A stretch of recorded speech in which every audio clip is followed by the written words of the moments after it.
"They'll be moving into your house next month," Mom announced.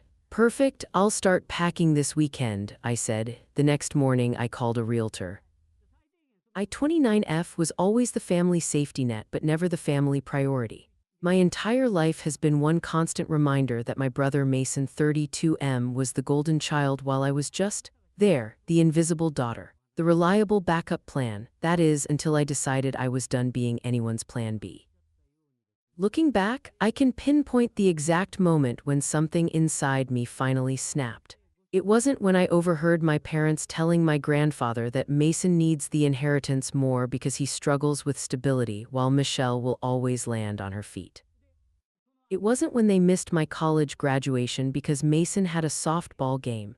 It wasn't even when they borrowed $5,000 from me to bail out Mason and his wife Vanessa after their third financial disaster in 2 years. No, it was the casual way they served me up as a sacrifice, like I wasn't even worth consulting. Growing up in the shadow of Mason was just my normal. While he got the newest PlayStation, I got the hand-me-down console with the sticky buttons. When Mason made the JV basketball team, my parents rearranged their work schedules to attend every game.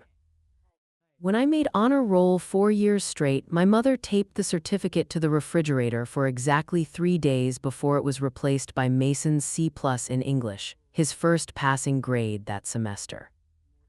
"Mason just needs more encouragement," my mom would explain when I'd ask why they never came to my debate competitions. "You're so self-sufficient, Michelle, you've always been our little adult." Little adult, code for we don't have to worry about you, so we don't. Despite the constant backdrop of emotional neglect, I pushed forward. While Mason dropped out of the state college they'd paid for in full after just 3 semesters, I worked 2 jobs to put myself through school. I earned scholarships. I graduated with honors. I landed a solid job at a financial consulting firm and slowly worked my way up. By 27, I had saved enough for a down payment on a modest 3-bedroom house in a decent neighborhood. Nothing fancy, but it was mine. Every mortgage payment, every repair, every piece of furniture, all earned through my own hard work. No family loans, no parental cosigners, just me. Meanwhile, Mason and Vanessa bounced from one disaster to another. He cycled through jobs like seasonal allergies, present for a few months, then mysteriously gone. Vanessa's shopping addiction didn't help matters. Neither did Mason's brilliant decision to sink $10,000 borrowed from our parents into a cryptocurrency that was showing promising early returns. Through it all, my parents kept enabling him, and occasionally when their own finances grew strained from supporting him, they'd turn to me. "Just a small loan," my father would say. "Mason's going through a rough patch." Those small loans, $500 here, $1,200 there, never got repaid. I kept a spreadsheet. Over 5 years, I had loaned my brother over $15,000, money I knew I'd never see again. My aunts and uncles noticed the pattern. At family gatherings, the comments would start innocently enough. "So generous of you to help your brother out again," my aunt would say, eyebrow raised over her wine glass. "Family should always stick together, right?" My uncle was less subtle. "Must be nice having a sister with deep pockets," he'd say to Mason right in front of me. Some of us had to figure things out on our own. Still, I kept showing up. Sunday dinners, holiday gatherings, the occasional weeknight dinner when Mom would call and say, "It's been too long since we've seen you." I'd arrive after a 10-hour workday to find Mason and Vanessa already there, feet up on the coffee table, helping themselves to the beer I'd brought last time. Then came the dinner that changed everything. I arrived at my parents' house on a Thursday evening in October, exhausted after closing a major account at work. The smell of my mom's lasagna filled the house, my favorite, which should have been my first clue that something was up. Mason's car was in the driveway, along with Vanessa's leased BMW that they definitely couldn't afford. The dinner started normally enough. Mason dominated the conversation with tales of his latest business idea, house flipping, because apparently watching HGTV had made him an expert. Vanessa showed off her new purse, which probably cost more than my monthly mortgage payment. My parents nodded enthusiastically at everything they said. I was halfway through my second glass of wine when my mother cleared her throat. "So, we've been talking," she began, glancing at my father for support, "about Mason and Vanessa's situation." My stomach clenched. Here it comes, I thought. Another loan request. I mentally reviewed my bank balance, calculating how much I could spare without dipping into my emergency fund. They've been having such a hard time since the landlord raised their rent, my mother continued. And with the baby coming, wait, baby, this was news to me. Vanessa hadn't mentioned being pregnant. So we figured out a solution, my mother finished, her voice breezy and light. They'll be moving into your house next month. You can take the smaller bedroom or move back in with us temporarily. The fork froze halfway to my mouth. My stomach plummeted like I'd just hit the first drop on a roller coaster. I looked around the table, waiting for someone to say they were joking. No one was laughing. My house, I finally managed. It makes perfect sense, my father jumped in. Your place has 3 bedrooms. You don't need all that space for just yourself. Plus, Vanessa added, already scrolling through her phone, I've found the perfect nursery furniture set that would fit perfectly in that front bedroom with the bay window.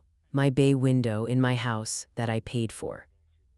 This way you won't have to worry about maintaining such a big place all by yourself, my mother said, reaching over to pat my hand. It's really the most practical solution. They weren't asking, they were telling. They'd made this decision without me, as if my home, the one I'd worked 60-hour weeks to afford, was community property, as if I were community property.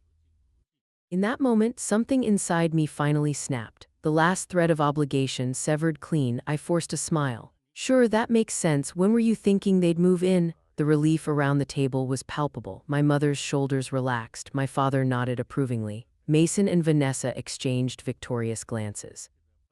We were thinking the first of the month, Mason said. That gives you about 3 weeks to get things organized. 3 weeks. They were giving me 3 weeks to surrender my life. Perfect, I said, taking another sip of wine to hide the tremor in my hands. I'll start packing this weekend. The rest of dinner passed in a blur. I nodded at appropriate intervals, smiled when expected, and died a little inside each time Vanessa mentioned another piece of my house she planned to change.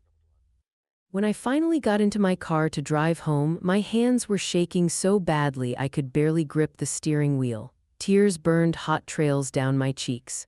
I pulled over after a few blocks, unable to see through the blur of rage and heartbreak. I sat there, engine running, and screamed until my throat was raw. Then I took a deep breath, wiped my eyes, and made a decision. If they wanted my house so badly, they could have it, but it wouldn't be the way they expected. My company had offered me a promotion 2 months earlier, senior consultant, with a 35% salary increase. The catch? I'd need to relocate to our Chicago office. I'd been hesitating, unwilling to move away from the family that, despite everything, I still felt tethered to. That tether had just been cut. I called my boss at 11:30 p.m. that night. I'll take the Chicago position, I said without preamble when he answered. That's fantastic, Michelle, he replied, sounding surprised but pleased. When can you start? How soon do you need me? Well, the sooner the better. The Hawkins account is floundering without leadership. 3 weeks, I said firmly. I'll be there in 3 weeks. The timeline wasn't coincidental. The next morning, I called a realtor, not the one my parents knew, but a woman from the next town over. I listed my house at a competitive price just slightly below market value to ensure a quick sale. The photos went up on Friday. By Monday, I had 3 offers. By Wednesday, I'd accepted an all-cash offer with a 21-day close. The timing was going to be perfect. For the next 2 weeks, I lived a double life. To my family, I was the compliant daughter, preparing my house for Mason and Vanessa's arrival. I mentioned getting rid of furniture to make room for the nursery, which explained the moving boxes and packed closets. I asked about paint colors and curtain preferences. I even invited Vanessa over to plan the space. She walked through my house like she already owned it, pointing out where her sectional would go, which walls she'd paint, how she'd rip out the vegetable garden I'd lovingly tended for 2 years because it's just not my aesthetic. Every condescending comment, every entitled assumption made it easier to go through with my plan. Meanwhile, I was methodically dismantling my life in preparation for my escape. I transferred to a new bank, leaving just enough in my old accounts to avoid suspicion. I secured an apartment in Chicago, signing the lease electronically. I redirected my mail to a P.O. box. I sold what furniture I couldn't take and packed the rest into a storage unit under a different name. 3 days before closing, I took a business trip that was really a flight to Chicago to finalize my apartment setup. I came back long enough to sign the closing papers, collect my cashier's check, and load my remaining possessions into a U-Haul. On what should have been moving day for Mason and Vanessa, I was already 300 miles away, settling into my new apartment with a view of Lake Michigan. I stood alone in my new living room, listening to the unfamiliar city sounds filtering through the windows. My phone buzzed incessantly on the kitchen counter, calls and texts from my family.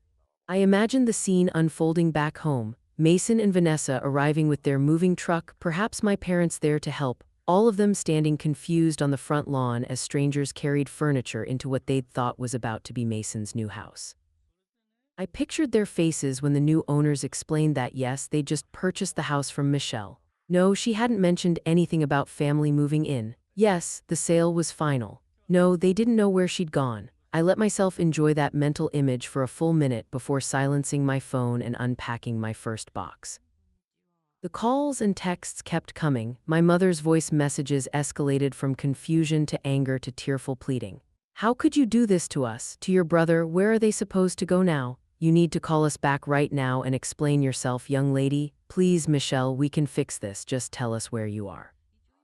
After 2 days, I finally responded with a single text. The same place I was supposed to go, I guess. Figure it out. Then I blocked their numbers. It wasn't just my immediate family I cut off. My cousin Melissa texted, "You've always been jealous of Mason. This is a new low, even for you. Uncle, your grandfather would be ashamed of your selfishness. Aunt, your mother hasn't stopped crying since you pulled this stunt. Is that what you wanted?"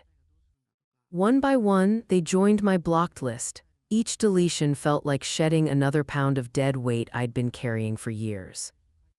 2 weeks into my self-imposed exile, my former colleague Jen texted me. She wasn't close with my family, but close enough to have heard the gossip.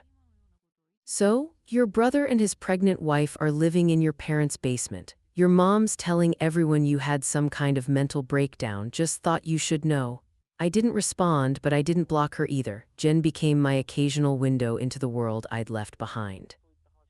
A month later, she texted again, "Remember that crypto thing Mason was into? Apparently he'd put in a lot more than anyone knew, like a lot more." That didn't surprise me. Mason had a talent for doubling down on bad decisions. What did surprise me was learning he'd convinced my parents to invest their retirement savings in the same scheme, promising them guaranteed returns of 40% within 6 months. When the cryptocurrency took its first major dive, Mason had panicked. Instead of cutting his losses, he'd borrowed money from 3 different payday loan companies to buy the dip. He'd also maxed out 2 credit cards in my parents' names, cards they didn't know existed until the collection agencies started calling. By month 3, the situation had imploded completely. The cryptocurrency was revealed as an elaborate scam. Mason was facing potential legal trouble for some side hustle related to the scheme. My parents had taken out a second mortgage to cover his most pressing debts. Vanessa was threatening to leave him, pregnant and all. I felt a twinge of sympathy, not for Mason or my parents, but for the unborn child being dragged into their chaos. I sent an anonymous gift card for a baby supply store to Vanessa's mother's address. It was the only concession I made to the guilt that occasionally bubbled up. My new life in Chicago was everything I'd hoped for. My job challenged me in ways my old position never had. I made friends who knew nothing about my family history, who saw me as the competent, confident woman I was rather than the perpetual afterthought I'd been. 6 months after my escape, I received a letter forwarded from my old P.O. box. The return address was my grandfather's nursing home. Inside was a short note in his shaky handwriting. "Michelle, I heard what happened. Your mother tells a different story than what I suspect is the truth. I always knew you were the strong one, the smart one. I'm sorry I let your parents convince me that Mason needed more help in the will. They said you'd always land on your feet while he needed a safety net. I see now who really needed protection. I've changed my will. It's not much, but it's something. I'm proud of you for standing up for yourself. Love, Grandpa." I cried for the first time since leaving, not out of sadness or guilt, but because someone in my family had finally seen me. 9 months after my departure, Mason and Vanessa's baby was born. A girl. They named her Michelle, which Jen told me was Vanessa's idea of extending an olive branch. I sent another anonymous gift, a savings bond that would mature when little Michelle turned 18. Attached was a note, "For college, no strings attached." I might have been done with my family, but I wasn't heartless. That baby deserved a chance even if her parents were disasters. Around the 1-year mark, my phone lit up with an unfamiliar number. Against my better judgment, I answered. "Michelle," it was my mother's voice, tentative and small. I said nothing, just waited. "Please don't hang up," she rushed.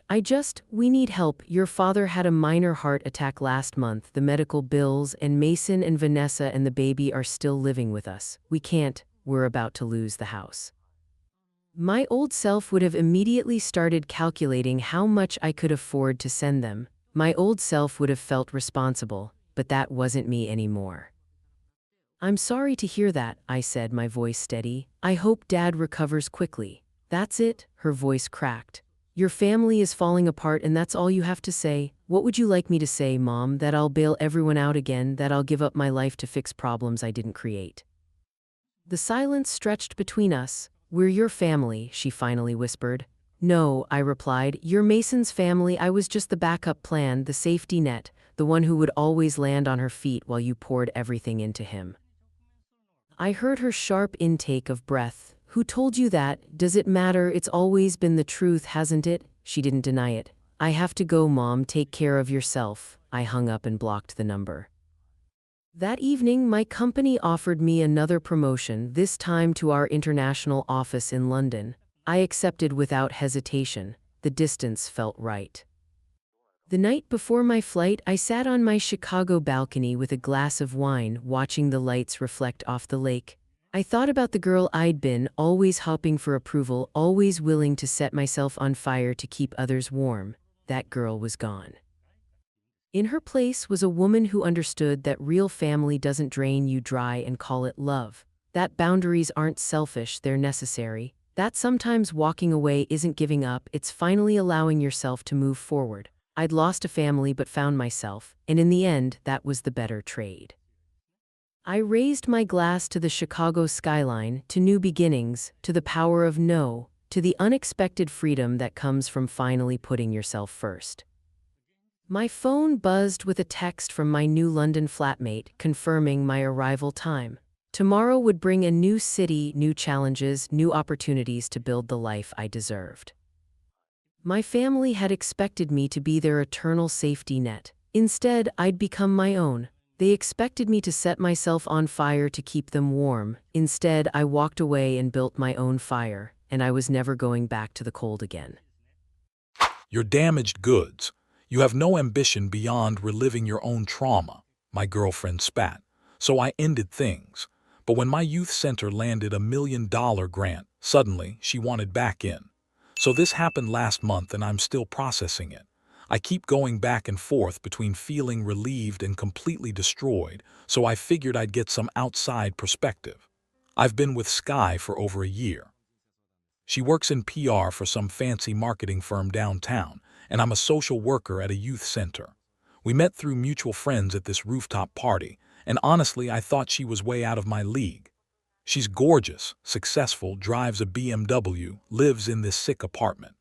I grew up in foster care, bounced around a lot as a kid, got into some trouble in my teens. Nothing crazy, mostly just survival stuff when I was homeless for a bit. But I turned my life around, got my degree, and now I work with kids who remind me of myself. The turning point came when a social worker named Mrs. Hammond saw something in me at 17 and helped me get into a transitional living program. She basically saved my life and showed me what real support looks like. Becoming a social worker myself was my way of honoring what she gave me. Sky knew about my background from early on. I was upfront about it because I've learned that hiding your past just creates bigger problems later. She seemed cool with it at first, even said it was inspiring how I'd overcome so much. But looking back, there were signs I ignored. She'd make these little comments about my job, like, "Don't you want to do something more ambitious?" Or "You're so smart, you could make real money in the private sector." When I'd talk about the kids I work with, she'd listen, but I could tell she didn't really get it. She'd change the subject to her work drama or some influencer she follows. The breaking point was 3 weeks ago. I'd been working late because one of my kids, Noah, was having a rough time at home. His mom's boyfriend was being a jerk, and Noah was talking about running away. I spent hours with him, connecting him with resources, making sure he had a safe place to stay. By the time I got to Sky's place, it was almost midnight. She was furious, not just annoyed. I'm talking full-on rage. She was waiting by her kitchen island when I walked in, arms crossed, still in her work clothes. 3 hours, Kyle. 3 freaking hours I've been waiting for you. I set my keys down carefully, trying to keep my voice calm. Sky, I told you I might be late. Noah was in crisis and Noah. She slammed her wine glass down so hard I thought it might shatter. You always prioritize those damaged kids over our relationship. We had dinner plans. I had to eat alone like some pathetic single woman. It was an emergency. His mom's boyfriend was threatening to kick him out and he's only 17. I couldn't just leave him. Yes, you could have. Her voice was getting shrill now. You could have referred him to someone else, or told him to call a hotline, or literally anything except abandoning your girlfriend for some delinquent who will probably end up in jail anyway. I felt my chest tighten. Don't talk about him like that. This is exactly the problem, Kyle. You're so wrapped up in this savior complex because you see yourself in these kids. But here's the thing, she stepped closer. I don't want to date someone who's still carrying all that baggage. You're damaged goods and I can't keep pretending that doesn't matter. The words hit me like a physical blow. The way she said damaged goods, like I was some broken toy she'd gotten tired of playing with. I stood there for a moment, mouth open, not able to form words. What did you just say? You heard me. She was pacing now. I need someone who's going places, not someone who's content working with delinquents for peanuts. My friends all have boyfriends who are doctors, lawyers, executives. What am I supposed to tell them when they ask what you do? Oh, Kyle babysits troubled teens. I found my voice, though it came out rougher than I intended. These kids aren't damaged, Sky. They're survivors. And this work isn't beneath me, it's everything to me. She rolled her eyes so dramatically I could practically hear it. That's the problem, Kyle. You have no ambition beyond reliving your own trauma every day. I thought you'd grow out of this phase, but you're never going to be the kind of man I need. What kind of man do you need? The question came out before I could stop it. Someone successful. Someone who doesn't define himself by his worst moments. Someone who can take me to nice places without worrying about the cost. Someone my family can be proud of. She paused, studying my face. Someone who isn't still broken. I walked to her door without saying another word. My hands were shaking as I grabbed my jacket. Where are you going? She asked, her voice laced with sudden alarm. Leaving, I said quietly. You want someone who isn't still broken. Fine, go find him, I'm done. Kyle, don't be dramatic, we can work through this if you just know. I turned around one last time. We can't. I walked out that night and haven't spoken to her since. She texted a few times saying we should talk when I'm ready to be rational, but I blocked her number. The thing is, part of me wonders if she's right. Am I holding myself back? Am I just stuck in my past? I love my job, I'm good at it, and I'm helping kids who need it. But maybe I am settling for less than what I could achieve. I don't know, Reddit. Am I crazy for thinking she was completely out of line? Or should I be taking a hard look at whether I'm limiting myself? Edit. Holy shit, this blew up. Thank you all for the support. I honestly didn't expect this response. Reading your comments is helping me realize just how messed up some of the things she said really were. For those asking, yes, I'm doing okay. Work has been keeping me busy, and honestly, focusing on the kids has been helping me process this whole thing. Update 1. Posted 2 weeks ago. Well, this is a wild update I wasn't expecting to write so soon. Remember how some of you said she'd probably come back once she realized what she gave up? Yeah, about that. So remember how I said I blocked Sky's number? Well, apparently that doesn't stop someone in PR from finding other ways to reach you. But that was later. She didn't try to contact me at all for the first few weeks after our breakup. Radio silence. Through mutual friends, I heard she'd already moved on to some guy named Christopher, a corporate lawyer who drives a Tesla and lives in one of those luxury downtown condos. Exactly the kind of successful man she said she needed. I was actually relieved. It stung a little that she'd replaced me so quickly, but mostly I felt free. Then last week, something interesting happened that explains why she's suddenly so interested in reconciling. I got called into my supervisor's office on Monday. I was nervous as hell because you never know what that means in social work. Turns out, our little youth program caught the attention of some major donors. Remember Marcus, the kid I mentioned who was having trouble at home? His story, along with several others, got featured in this local news piece about innovative youth programs.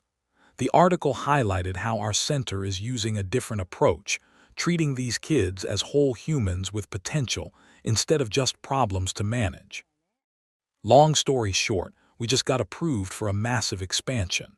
We're talking about a $2.8 million grant over 3 years to create a model program that other cities can replicate.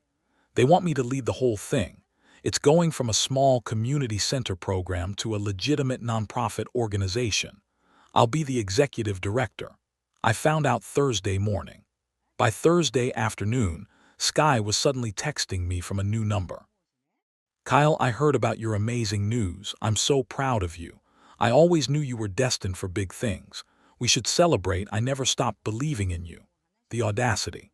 3 weeks ago, I was damaged goods with no ambition.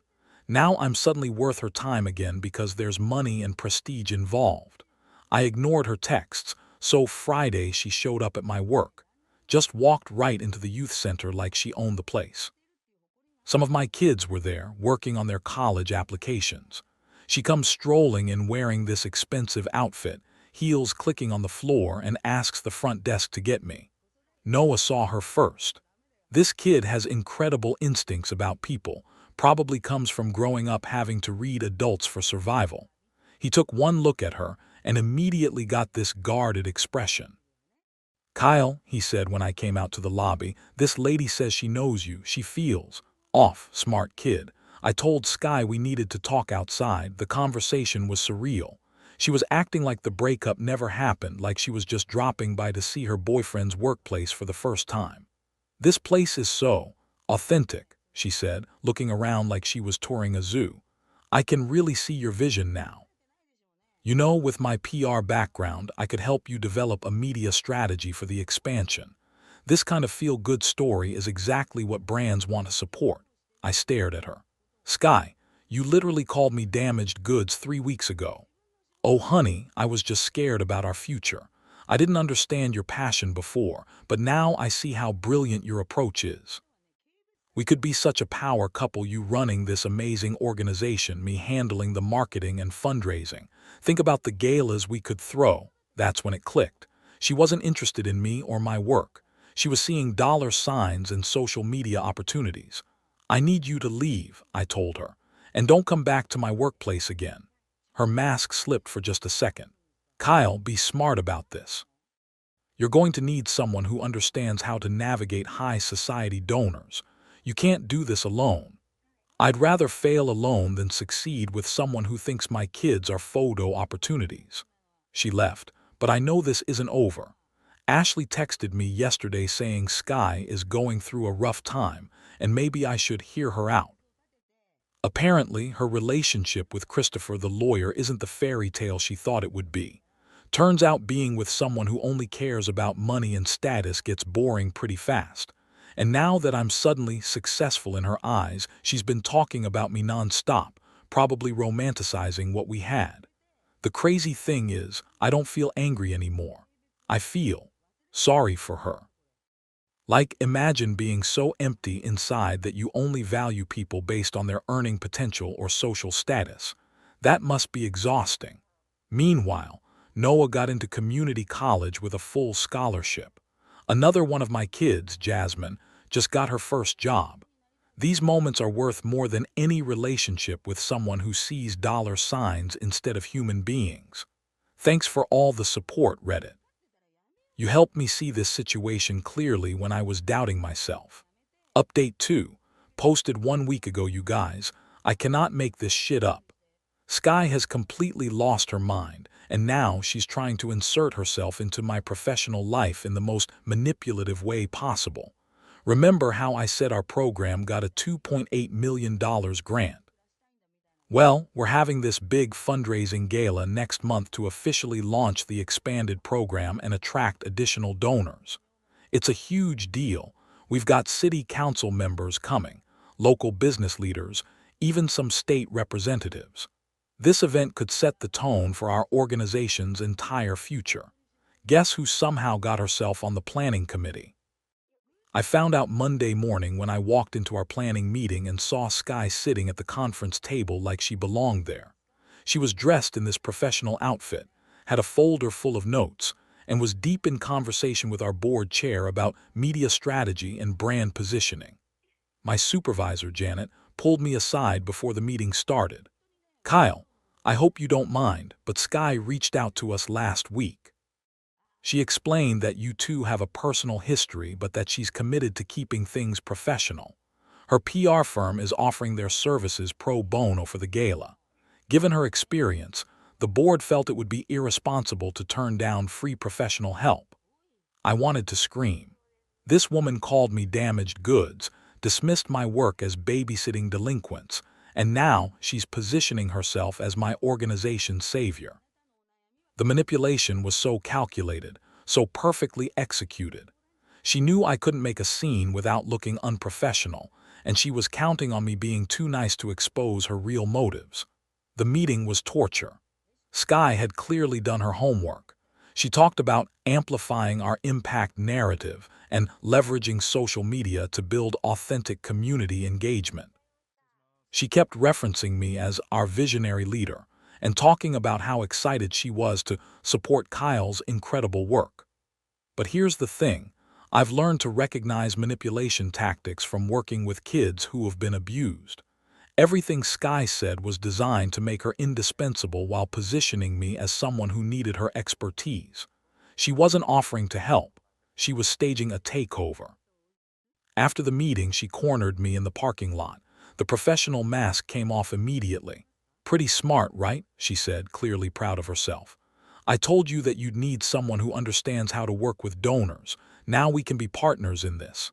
Sky, this is my workplace. These are my colleagues. You can't just manipulate your way into my life."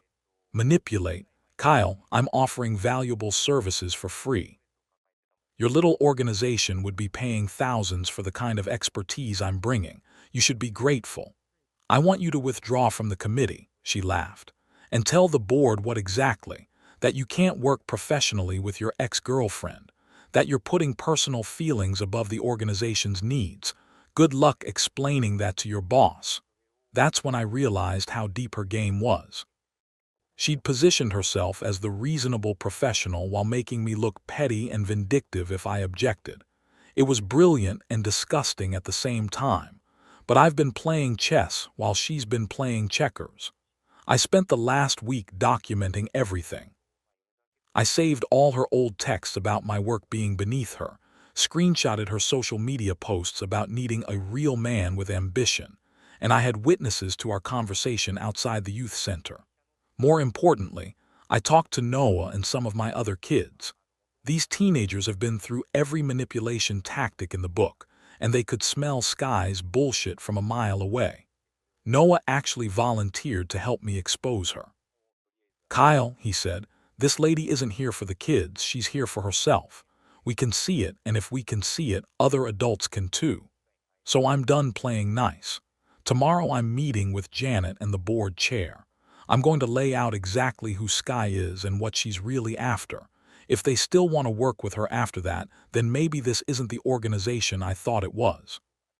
The worst part is how she's trying to poison other people against me. She's been telling board members that I'm difficult to work with, and that my emotional attachment to the work makes me resistant to growth and change. She's planting seeds of doubt about my leadership abilities while presenting herself as the stable, professional alternative. But you know what gives me hope? The kids see right through her. Today Jasmine asked me, "Kyle, why is that fake lady trying to take over our program? Even the teenagers can tell she's performing philanthropy instead of actually caring. I'll update you all after tomorrow's meeting. Wish me luck, Reddit." Edit, for those asking how she got on the committee, she contacted our board chair directly, introduced herself as a PR professional who wanted to volunteer, and mentioned her connection to me without revealing the full nature of our relationship. Technically, she didn't lie, but she definitely misled them. Final update. Posted 3 days ago. Holy shit, Reddit. The saga has reached its conclusion. Justice served, and my life is better than ever. First off, thank you all for the incredible support throughout this journey. You helped me see clearly when I was doubting myself, and your comments gave me the confidence to stand up for what was right. The board meeting happened, and it went exactly as it should have. I came prepared with documentation, witness statements, and a clear timeline of Sky's behavior. But honestly, I barely needed to present my case because Sky destroyed herself. Janet started the meeting by asking me to explain my concerns about working with Sky professionally. Before I could even begin, Sky interrupted. "This is exactly what I was worried about," she said. "Kyle has been struggling with the transition from hands-on youth work to executive leadership. He's having trouble seeing the bigger picture." The board chair asked her to clarify what she meant. That's when Sky made her fatal mistake. She launched into this condescending speech about how my background made it difficult for me to understand sophisticated fundraising strategies, how my emotional connection to the work was clouding my judgment, and how the organization needed someone with professional distance to help guide strategic decisions. She basically repeated every classist, elitist talking point she'd used during our breakup, but dressed it up in corporate language. The board members started shifting uncomfortably in their seats. These are people who have worked in social services for decades, many of whom came from similar backgrounds to mine. Then she said the thing that ended it all. "Look, I understand Kyle's attachment to these kids. But at some point, we have to ask whether someone who's too close to the population can make objective decisions about program development." Dead silence. Janet's face went through about 5 different expressions before she spoke. "Ms. Sky, are you suggesting that people who have lived experience similar to our youth are less qualified to serve them?" Sky realized her mistake immediately, but the damage was done. She tried to backtrack, but it just made things worse. "That's not what I meant. I just think there's value in outside perspective." The meeting ended with Sky being politely but firmly removed from any involvement with our organization. The board chair actually thanked me afterward for bringing my concerns forward and apologized for not vetting the volunteer more thoroughly. But wait, it gets better. Apparently, Sky didn't take the rejection well. The day after the meeting, she started a blog called The Truth About Feel-Good Nonprofits, where she basically tried to expose me as a fraud. She claimed I was running a vanity project that exploited vulnerable youth for grant money, that I was unqualified for leadership, and that my personal issues made me unsuitable for the position. She posted photos she'd taken at our center without permission, quoted private conversations we'd had during our relationship, and even included details about my foster care background that I'd shared with her in confidence. It was a complete violation of privacy and trust. Here's the thing, though. Sky doesn't understand the community she was trying to attack. Within hours, Noah and Jasmine had organized a response. They created their own social media campaign showing what our program actually does, featuring testimonials from dozens of kids and families we've helped. The authenticity of their voices completely demolished Sky's narrative. Then our local news station picked up the story, not Sky's blog, but the kids' response to it. The headline was, "Local Teens Defend Youth Program Leader Against Online Attacks." The reporter interviewed several of our kids, and their passion for defending the program was so genuine and powerful that it went viral. Sky deleted her blog 3 days later, but screenshots live forever on the internet. Meanwhile, the publicity from all this drama actually helped us. Donations started pouring in from people who were inspired by the kids' loyalty and advocacy. We've raised an additional $300,000 in the past week alone. Other youth organizations around the country have reached out wanting to partner with us. 3 universities have contacted us about research collaborations. Most importantly, Our kids learn something valuable about standing up for what they believe in. Noah told me yesterday, "Kyle, we couldn't let that lady lie about you. You've always had our backs, so we wanted to have yours."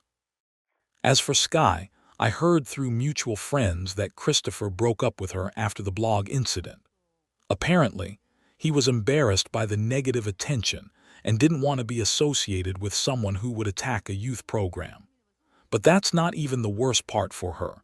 Turns out writing a vindictive blog attacking a nonprofit isn't great for your PR career. Her firm's clients started asking questions when the story went viral, and she's apparently been reassigned to smaller accounts.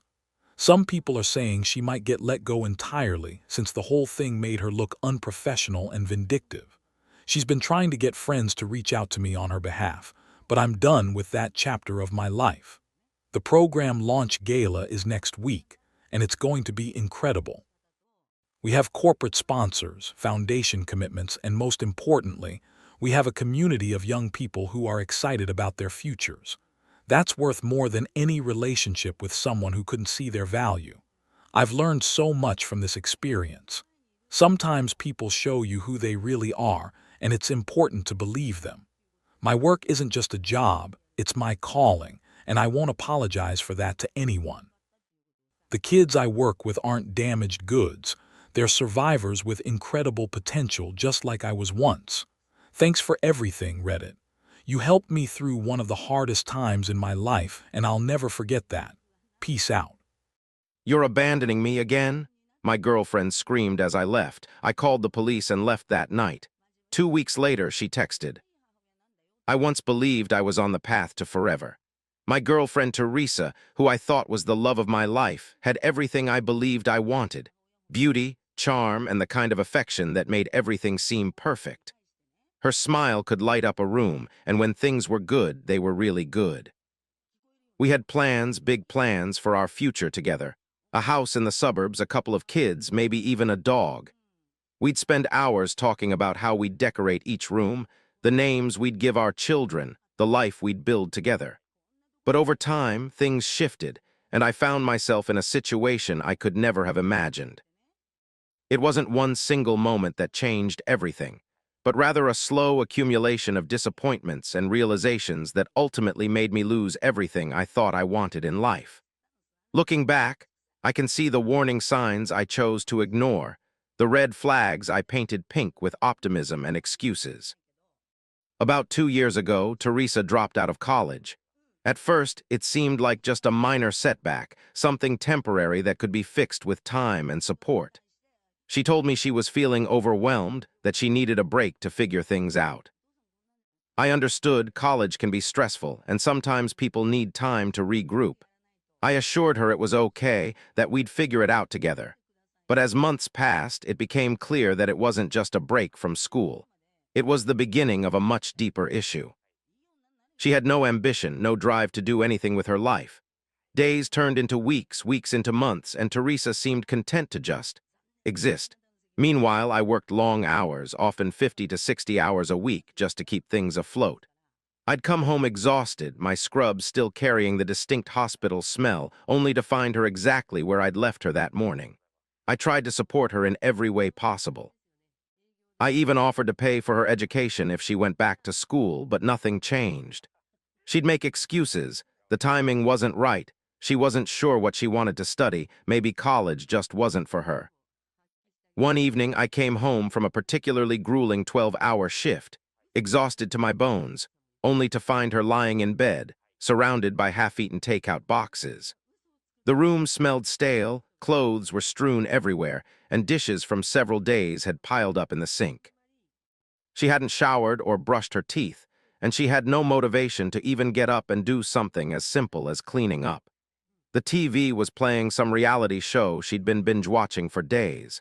It was like looking at a physical manifestation of stagnation. I had reached my breaking point. The sight of her there, completely unbothered by the mess, by her own lack of progress, by my exhaustion, broke something in me. I tried to talk to her, to express my frustration and concerns about our future. But what happened next showed me a side of Teresa I'd never seen before. When I suggested that maybe we needed to reevaluate our relationship, she became hysterical. She jumped up from the bed, suddenly full of energy she hadn't shown in months, and started throwing things, first pillows, then books, then anything she could get her hands on. When I tried to calm her down, she became physically violent, scratching at my arms and pushing me against the wall. I had never seen her like this, and it terrified me. But the physical outburst was just the beginning. When she saw that I was serious about leaving, her tactics changed. She collapsed to the floor, sobbing uncontrollably, telling me she couldn't live without me. "You're all I have," she cried, her voice breaking. "My family doesn't understand me, my friends have all abandoned me. You're the only one who's ever truly cared about me." She went on to remind me of all the promises we'd made, all the plans we'd discussed.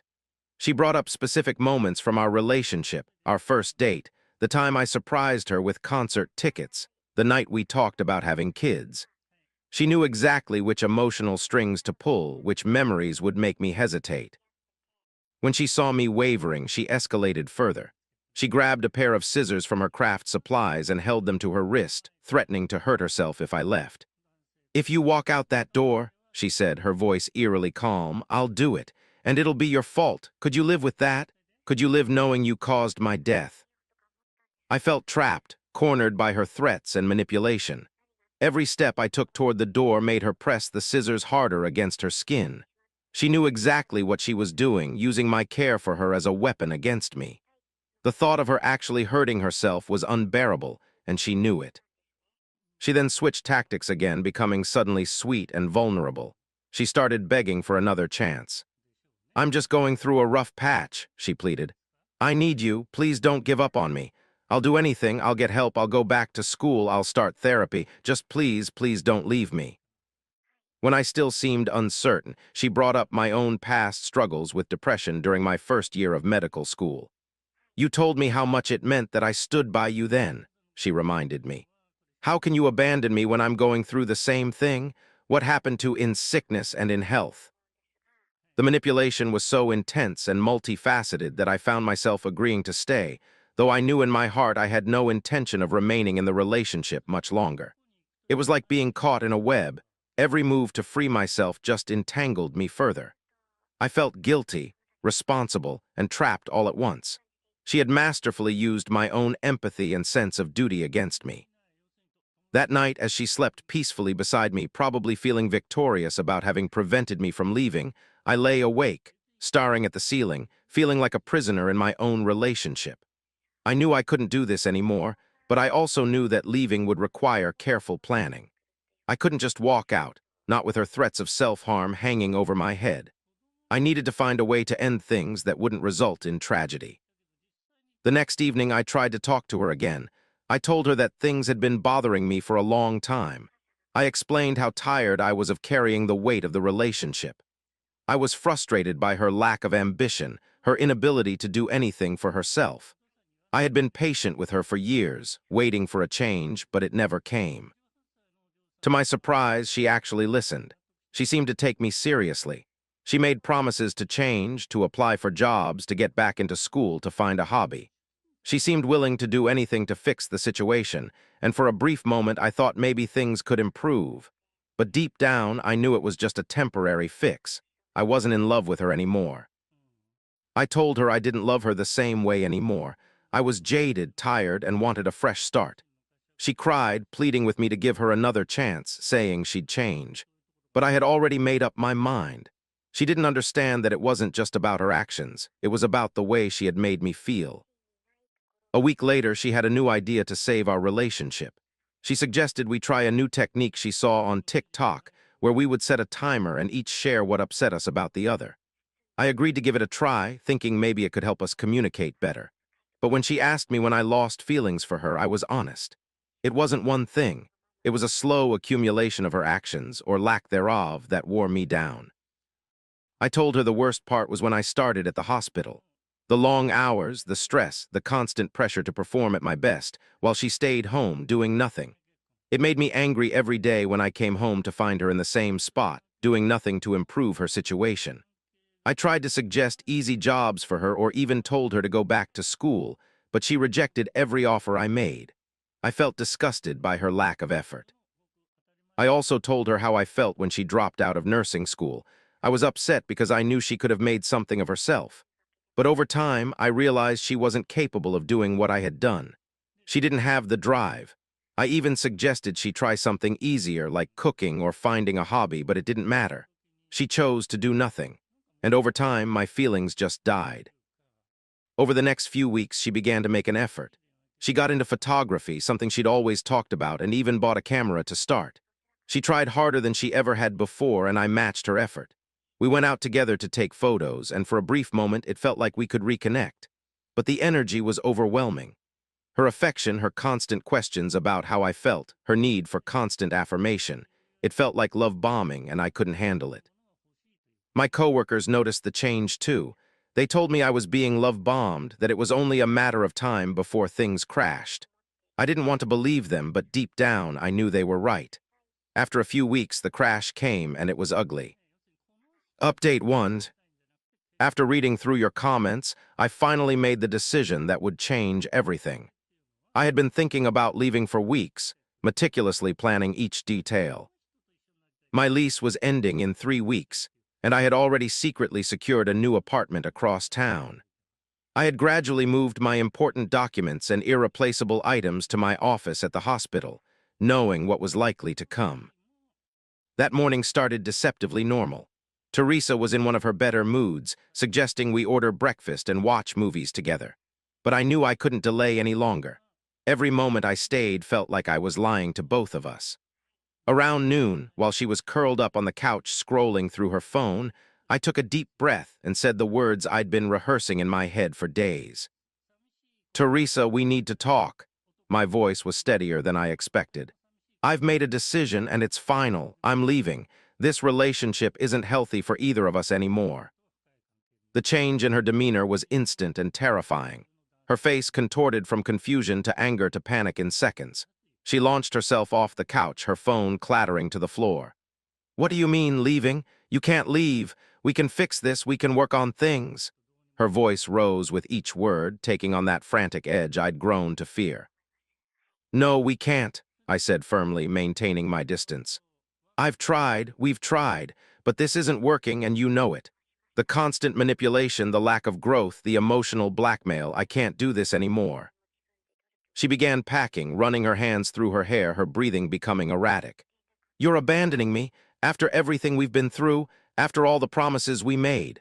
Her voice cracked with emotion, but I could see the calculation behind her tears. It was a familiar pattern. First comes the guilt, then the threats, then the violence. I had positioned myself near the door, anticipating what might come next. "I'm not abandoning you, Teresa. I'm choosing to take care of myself. There's a difference." That's when she snapped. With a scream that seemed to tear from her very soul, she lunged at me. Her hand connected with my face in a sharp, stinging slap that echoed through the apartment. The force of it made me stumble backward, my cheek burning. But it wasn't just the physical pain. It was the look in her eyes, wild and unrecognizable, that chilled me to my core. "You can't leave me," she shrieked, her fists now pounding against my chest. "I'll hurt myself if you leave. Is that what you want, to have my death on your conscience?" I caught her wrists to stop the assault, trying to be firm but gentle. "Stop this, Teresa. This is exactly why I have to leave. This isn't love, it's abuse." She wrenched away from me and grabbed a framed photo of us from the wall, hurling it across the room. It shattered against the opposite wall, glass spraying across the floor. The sound seemed to trigger something in her, and suddenly she was grabbing anything she could reach, books, dishes, decorative items, and throwing them either at me or around the room. I pulled out my phone and dialed 911, keeping my voice as calm as possible as I explained the situation. Teresa heard me calling and rushed at me again, trying to knock the phone from my hand. In the struggle, her nails raked across my face, leaving burning scratches near my eye. "They're going to take you away," she screamed, her voice raw. "They'll lock you up in the psych ward. Is that what you want?" The operator was still on the line, and I could hear her asking if I was safe. I managed to get to the door, stepping out into the hallway where a neighbor had emerged to investigate the commotion. Teresa followed me out, still screaming and crying, but the presence of witnesses seemed to make her hesitate. The police arrived within minutes, though it felt like hours. They found Teresa in the middle of our destroyed living room, alternating between sobbing uncontrollably and threatening to harm herself. Two officers spoke with her while another took my statement in the hallway. I showed them the marks on my face and explained the history of emotional manipulation and threats of self-harm. A crisis counselor arrived shortly after, and while they were assessing Teresa, I gathered some essential belongings. My hands were shaking as I packed a bag, the adrenaline finally wearing off. One of the officers accompanied me, making sure Teresa didn't try to interfere. "Do you have somewhere safe to go?" the officer asked as we walked to my car. I nodded, thinking of the new apartment I'd arranged.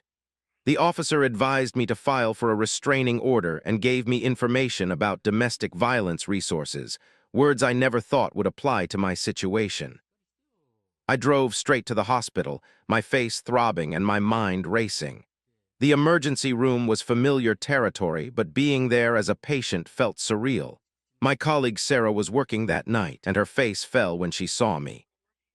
She guided me to an exam room without a word, her professional demeanor barely masking her concern. "Want to tell me what happened?" she asked gently as she cleaned the scratches on my face. I told her everything, the manipulation, the violence, the years of emotional abuse I'd endured. Saying it out loud to someone else made it seem both more real and more horrifying.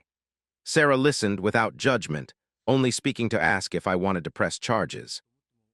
"No," I said after a long pause. "I just want it to be over." She nodded, understanding but concerned. "You know she might not let it be over easily, right? These situations can escalate quickly." I knew she was right. While she finished treating my injuries, I drafted a message to Teresa on my phone. It took several attempts to get the wording right, firm but not cruel, clear but not provocative. "Teresa, what happened today made it absolutely clear that this relationship is over. I will not tolerate physical or emotional abuse. I've documented my injuries and filed a police report. Please do not contact me again.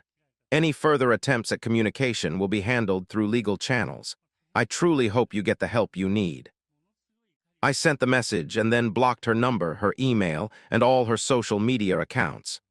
Sarah helped me document my injuries with photographs and made detailed notes in my medical record. "Just in case," she said, though we both hoped it wouldn't be necessary. The next few weeks were a blur of practical matters, changing my phone number, setting up security cameras at my new place, and informing hospital security about the situation. My colleagues were supportive, creating a system to screen my patients and ensure Teresa couldn't use fake names to get appointments with me. It felt strange to need such precautions, but Sarah's words kept echoing in my mind. These situations can escalate quickly. Update 2. 2 weeks after the violent breakup, I had fully moved into my new apartment across town. The space was smaller than our old place, but it felt infinitely more peaceful. There was no room for chaos here. Through mutual friends, I heard that Teresa had found a part-time job at a local photography studio. They told me she had also started seeing a therapist twice a week and was showing some signs of progress. She'd stopped threatening self-harm and was beginning to acknowledge her patterns of manipulation. Part of me was genuinely glad to hear this, but I also knew these changes had come too late for us. The trust was irreparably broken, the emotional damage too deep. We couldn't go back to the life we had built together, even if she became the person I had always hoped she could be.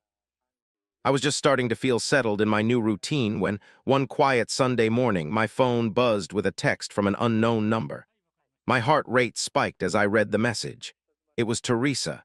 She had apparently gotten my new number from a mutual friend who thought enough time had passed for safe contact.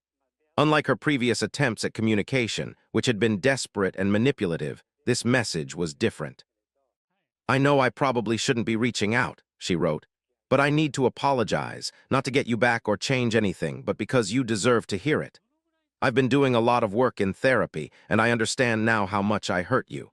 You tried so many times to help me, to encourage me back to school, to build a life together. I was too caught up in my own fears and insecurities to hear you.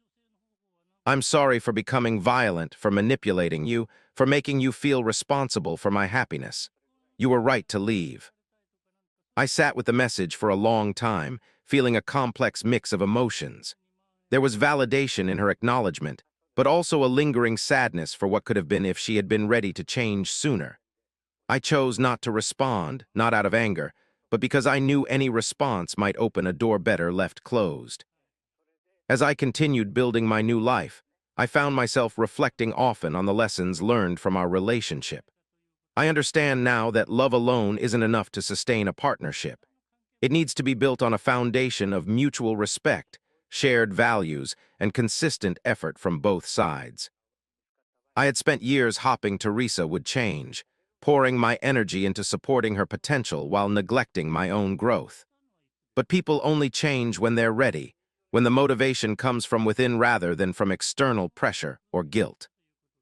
These days, I'm focused on rebuilding my life with intention. I've recommitted to my career, taking on additional responsibilities at the hospital that I had previously held back from to accommodate Teresa's needs. I've started rock climbing, something I'd always wanted to try, but never had the time for when I was managing our relationship. Most importantly, I'm learning to put myself first without feeling guilty about it. The future still feels uncertain sometimes, but in a way that's exciting rather than anxiety-inducing. I'm learning to trust my instincts again, to recognize red flags instead of painting them with optimism. I know now that I want to be with someone who matches my ambition, who has their own goals and dreams, who adds to my life rather than depending on me to create theirs. While I wouldn't choose to go through that experience again, I'm grateful for the clarity it gave me. I will never again settle for less than I deserve, never again mistake codependency for love, never again lose myself in trying to save someone else. Sometimes the bravest thing we can do is walk away from what's familiar, even when it breaks our heart to do so. Say goodbye to your house next, my neighbor's son threatened after harassing me for a month. I documented evidence. The next day, he's arrested, but his testimony. I'm 30 and trying to get my life together after a rough divorce. I just bought this house, nothing fancy, but a decent little place in a quiet suburban neighborhood. Honestly, I was just looking for peace. I wasn't expecting anything more. After everything that went down in my last chapter of life, I wanted a fresh start, a place where I could be alone, do my own thing, and just focus on fixing myself up. I didn't need drama, didn't need friends. All I needed was a little bit of space and a roof over my head. I've always been the type of guy to keep to himself. I'd wave to neighbors from the driveway, maybe exchange a few words here and there, but that's about it. I didn't want to get too involved, and for the first few weeks, everything went fine. My new neighbors, Tim and Linda Brown, seemed like they kept to themselves too. I'd catch them in their yard sometimes, but they mostly kept to their side of the fence, and I did the same. But it didn't take long before I started noticing things. Then there was their son, Tyler. Now Tyler was different. He was 23, and I knew right away he had that kind of troublemaker vibe. I'd see him around more often than I'd like, hanging around the house, sometimes leaning on his car in front of mine, staring at me when I walked out the door. At first, I thought he was just the quiet, brooding type. I didn't give him much thought. But then the pranks started. It wasn't much at first. Some flowers from my garden were dug up. A few odd things moved around in my yard. Stuff that could be written off as a kid being bored. But it didn't take long for things to escalate. One day, I went to start my car and noticed it had been keyed. Yeah, that kind of thing. At first, I just assumed it was some random vandal, but when I saw Tyler standing across the street, just staring at me with that grin on his face, something in my gut told me otherwise. Still, I didn't want to jump to conclusions. Maybe I was being paranoid, maybe I was just overthinking it. But then, I started to notice him more. Every time I went outside, there he was, watching, lurking, waiting, and that was when the real problem started. One afternoon, I came home from work, and I found my dog, Dash, limping. He was my only companion in this new town, and he'd always been the good kind of troublemaker himself, always running around and causing a mess, but in the cutest way possible. Dash was my lifeline, my little buddy after everything that happened in the divorce. I thought maybe he'd gotten into something while I was gone, but then I noticed the blood on his paw and it didn't look like an accident. I took him to the vet, and they said it was a bad bite, deep enough to cause some serious damage. I couldn't figure it out. But when I got back home, there was Tyler again, standing across the street, looking at me with that same unsettling smile. I asked him if he had seen anything, but he just shrugged it off, saying he hadn't noticed anything out of the ordinary. Still, I kept my suspicions low.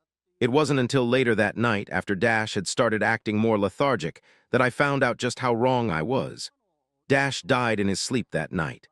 The vet's office couldn't determine what exactly had caused it, but I knew in my gut that something wasn't right. I couldn't shake the feeling that the bite, whatever had caused it, was a lot more serious than it seemed. And that's when I really started putting things together. The pranks, the weird looks, and now my dog dead. It wasn't just some bored kid acting out anymore. It felt personal. Tyler had been causing these problems, but I didn't have the proof to say anything. The police wouldn't care. Without evidence, I was just some guy making baseless accusations. But the more I thought about it, the more I realized Tyler wasn't just a nuisance. He was dangerous. I couldn't just sit around and let him keep messing with my life. I had to do something. But the problem was I didn't have anything concrete, no proof, nothing that would make the cops believe me. When I called them about the dog, they took the report but never really followed up. It was just another case they'd toss aside. I started watching him. Tyler seemed to be everywhere on his porch, hanging out with his buddies, watching me. I'd catch him looking at me through the window sometimes, and I couldn't shake the feeling that he was waiting for the right moment to strike again. But I still didn't have anything solid. I didn't have that smoking gun, and without it, I knew I was powerless. I wasn't one to make a scene, but I had to do something. I needed proof. So I went to the hardware store the next day and picked up some security cameras. Nothing fancy, just enough to see who was coming and going around my house, hoping that, just maybe, I could catch something. If I could see who was behind all this, if I could get a shot of him doing something, maybe then I could finally get some action. But for now, all I could do was wait, and I hated it. Every day that passed, I felt more and more trapped in my own house. I couldn't go out without worrying about what was going to be destroyed next. Tyler's games were getting out of hand, and I didn't know how much longer I could keep pretending everything was normal. This wasn't the life I wanted, but it was the one I was stuck with. Until I could prove something, I was just another guy trying to make it through the mess that had been forced on him. The first few days with the cameras set up were tense, and honestly, they didn't help my peace of mind. I checked the footage obsessively, scanning it for any sign that could confirm my suspicions. Every time I heard a sound outside, I'd rush to check only to find nothing, just the empty street and the quiet hum of the neighborhood. But it didn't feel quiet to me anymore. It felt like a ticking time bomb. I was waiting for the next incident, and I didn't know when it would happen. It wasn't long before I caught my first break. I was in the kitchen one night, half watching TV, half scrolling through my phone, when I heard the unmistakable sound of footsteps outside. I froze. I didn't even need to check the camera feed. My gut told me exactly what was going on. I grabbed my phone, pulled up the footage, and sure enough, there he was, Tyler, sneaking around my yard in the dead of night. I watched, heart pounding, as he moved toward the garden. He knelt down and pulled something out of his jacket, a small knife, the same one I'd seen him use to slash my tires weeks ago. He bent down and began cutting my flowers, the ones I'd painstakingly planted after the first round of damage. I don't know why, but that small act, destroying the last bit of beauty I had left in this place, was the last straw. I felt my blood start to boil. I had evidence now. I had something to take to the cops. I wasn't just imagining things anymore. I grabbed the phone and dialed the police. My hands were shaking, but I tried to steady my voice as I told them what I'd seen. I wasn't sure how they'd respond, but I had something concrete now. Proof. Something they couldn't ignore. Right. Wrong. They weren't impressed. I got the usual "we'll look into it" routine. A couple of officers came by, looked at the footage, nodded a few times, and promised they'd take a closer look at Tyler's activities. But honestly, the way they acted, I knew it wasn't going anywhere. They weren't taking this seriously. It wasn't until I pulled up the footage again and started showing them specific instances that I realized how indifferent they were. The footage wasn't as clear as I hoped. Tyler had his face turned most of the time, and the quality wasn't great either. The cops seemed uninterested, brushing it off as nothing more than neighborhood kids being kids or harmless pranks. That's when I lost it. I don't know what it was. Maybe it was the whole damn year of feeling like I was being walked on. Maybe it was the raw pain of losing Dash. Maybe it was just seeing how everyone else was brushing me off. But I couldn't keep it in anymore. I was furious. I didn't have any other choice but to go all in. I had to take matters into my own hands. I wasn't going to let this slip through the cracks again. I started documenting everything. Every incident, no matter how small, every broken window, every tire slashed, every single word he said when I confronted him. I started putting together a timeline, making notes, keeping a record. And as the days went by, I realized something. Tyler was smart about it. He knew how to cover his tracks. Every time he messed with me, he did it in ways that made it hard to prove. But now, with the cameras, I could catch him. It wasn't much, but it was a start. I began to think that if I could just get one more piece of solid evidence, maybe then they'd finally take me seriously. But every day felt like an uphill battle. Every time I went outside, I had to brace myself. I had to keep one eye on the yard, one eye on the street, always half expecting Tyler to pop up. The guy was relentless, and honestly, it wore on me. It wore on my nerves, wore on my patience. I couldn't even sit on my porch for 5 minutes without feeling like I was being watched. I had become hyper-aware of everything. The way Tyler's truck was parked across the street, the way his friends would hang out on his lawn while he sat on the porch, staring straight at my front door. And then one night, it happened. I came home late from work, around midnight. I was dead tired, ready to crash into bed and sleep for the first time in days without worrying about what might happen next. I hadn't seen Tyler outside, so I thought maybe, just maybe, I had a chance at a peaceful night. But as I walked up my driveway, I noticed something strange. There was a ladder leaning against my house. I stopped dead in my tracks. My heart skipped a beat. I knew exactly what that meant. Tyler had been inside. He'd somehow gotten into my house when I wasn't home. I felt a chill run down my spine. I had to know for sure. I sprinted up the porch steps, pushed open the door, and checked around the house. Sure enough, nothing was missing, but things were off. My kitchen had been ransacked, cabinets left open, a few things knocked over. He'd been here. Tyler had been inside my house while I was gone. I felt violated. I didn't waste any more time. I ran to the camera footage and checked the angles I had on the front and side of the house. There it was. Tyler, slipping through the window, his face hidden under a hoodie, sneaking around like he owned the place. I could barely breathe as I watched him move around the living room, touching things, moving things. I was frozen in place. This wasn't just a prank anymore. This was stalking. This was breaking and entering. I wasn't going to let him get away with this. He was taking things way too far. I called the police again, this time not just about vandalism. No, this was bigger than that. It was a violation of my home, my space. I demanded that they do something about it. When the cops showed up, they didn't look impressed at first. They saw the footage, heard me talk about Tyler's history of harassment, and they shrugged it off. Again, they told me they'd look into it, but I could tell they weren't really doing anything. I felt like I was begging them to take me seriously, but every time they just gave me the same excuse. No hard evidence, Jake. I was tired of hearing it. Then I did something I should have done a long time ago. I took the footage, the journal, everything I had, and I walked straight into the police station. I wasn't leaving until someone took me seriously. I waited for hours, sitting there, getting more and more pissed off with every minute that passed. I wasn't going to let Tyler win. Finally, a detective agreed to meet with me. I laid out all the evidence I had, showing him the videos, explaining everything that had been going on. I made it clear, this wasn't just petty nonsense anymore. This was dangerous, and if they didn't do something, it would get worse. I needed their help. Finally, for the first time in weeks, I felt like I was getting through to someone. The detective said they'd take a closer look and promised to investigate Tyler further. It wasn't much, but it was something.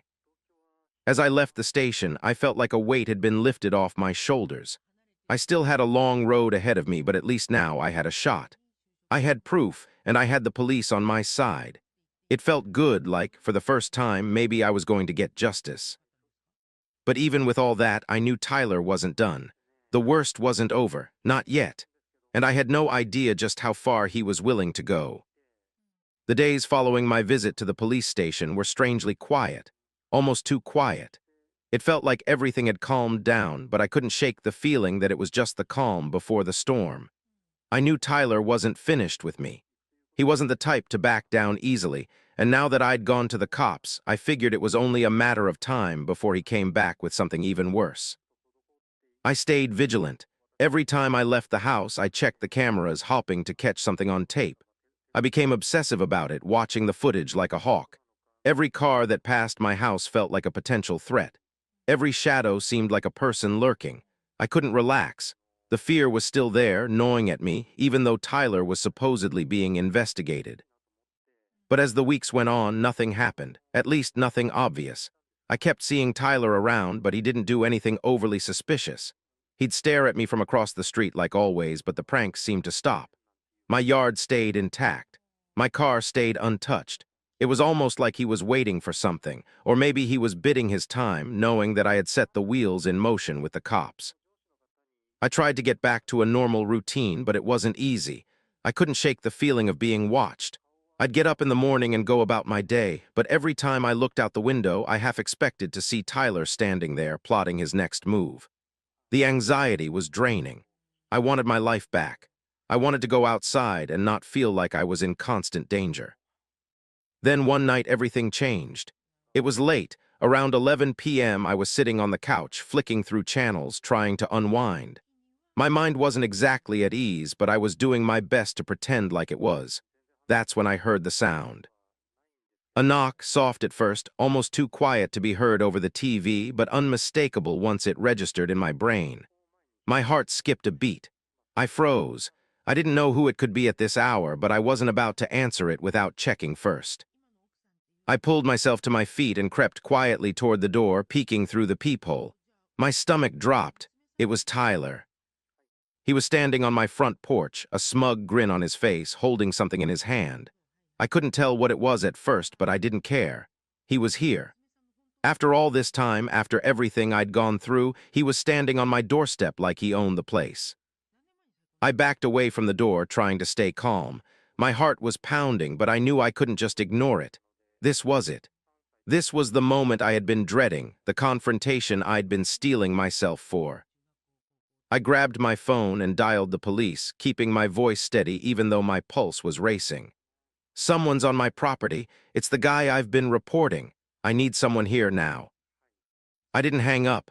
I stayed by the door, trying to listen for any noise outside. I heard him mumbling to himself, but I couldn't make out the words. A few minutes later, he slid something under the door. I took a deep breath before opening it carefully, my heart still thumping in my chest. There on the floor was an envelope. I picked it up, hands shaking, and ripped it open. Inside was a single sheet of paper scrawled with a message: "Say goodbye to your house next." I stood there staring at the note, my blood running cold. I knew Tyler was dangerous, but this felt like a real threat. It wasn't just a prank anymore. It was personal. I didn't wait. I called the police again, this time frantic. They promised someone would be there soon, but the minutes felt like hours. I couldn't sit still. I paced around the house, peeking through the window, checking the front door, waiting for some sign that Tyler had left. Finally, the sirens wailed in the distance, and I breathed a sigh of relief. The cops arrived in minutes, but by then, Tyler was gone. He wasn't in sight. I handed them the note, and they immediately took it into evidence. The officer took my statement, asking me about everything that had happened since Dash's death. I felt a sick knot in my stomach as I told them everything again, how Tyler had been tormenting me, how I'd been trying to get help for months, how this note was the final straw. This time it felt different. The cops were actually listening. "We'll keep an eye on things here for now," the officer said, his tone more serious than before. "We'll increase patrols in the area, keep the cameras running, and keep the evidence coming." For the first time, I felt like I wasn't alone in this. It wasn't much, but it was something. The next few days were quieter. Tyler didn't show up. No more notes. No more weird phone calls. I half expected something to happen every time I stepped out the door, but for once it didn't. The quiet made me feel uneasy, though. It wasn't peace, it was the calm before the storm. And then a few days later, I got the call. It was the detective I'd spoken to earlier. "Jake," he said, "we've got him. We arrested Tyler Brown tonight." My heart skipped. "What for?"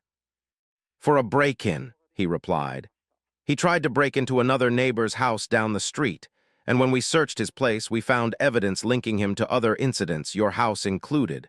We're building a case. Over the next few weeks, the police continued their investigation. They interviewed Tyler, but of course, he denied everything. His mother, Linda, as expected, backed him up, claiming it was all just a misunderstanding. But the evidence was piling up. The cameras, the notes, the reports, I knew this time it was different. Tyler's confession was both shocking and in some ways not surprising. He told the police that the reason he'd targeted me, why he'd been so relentless in his harassment, was because of Dash. He'd always hated the sound of Dash's barking. Every time my dog would bark, Tyler would lose his temper. He even admitted to standing outside my house late at night, throwing rocks to provoke Dash into barking just so he could feel some twisted sense of control. When Dash would get loud, Tyler would get angry. It made his blood boil. The anger in me came rushing back, but now it was mixed with disbelief. How could someone's jealousy be so twisted? How could something as small as a dog's barking drive someone to do this? I didn't know what to feel anymore. I just knew that Tyler had crossed a line that would never be erased. Tyler was convicted of harassment, vandalism, animal cruelty, and several other charges, including breaking and entering. His mother, Linda, sat behind him, glaring at me the entire time, her expression still one of denial. But she couldn't change the facts. Tyler was going to prison, and I was finally able to put this chapter of my life to rest. But as I walked away from the courthouse, I realized that the scars from this experience would stay with me for a long time. The house that had once felt like a fresh start now felt like a battle zone. But the truth was, I'd fought for it. I'd fought for my peace, for my safety, and for my sense of security. It wasn't a fairy tale ending, but it was mine. And it was enough. In the end, I learned that sometimes you have to fight for your peace. You have to stand up for yourself, even when the world seems stacked against you. I thought I could live quietly, stay out of trouble, and just enjoy a simple life. But Tyler showed me that sometimes things aren't that simple. And even when it feels like you're losing, you still have a choice. Maybe things will never be the same, but at least now I know I can protect what's mine. And that's a lesson I won't forget.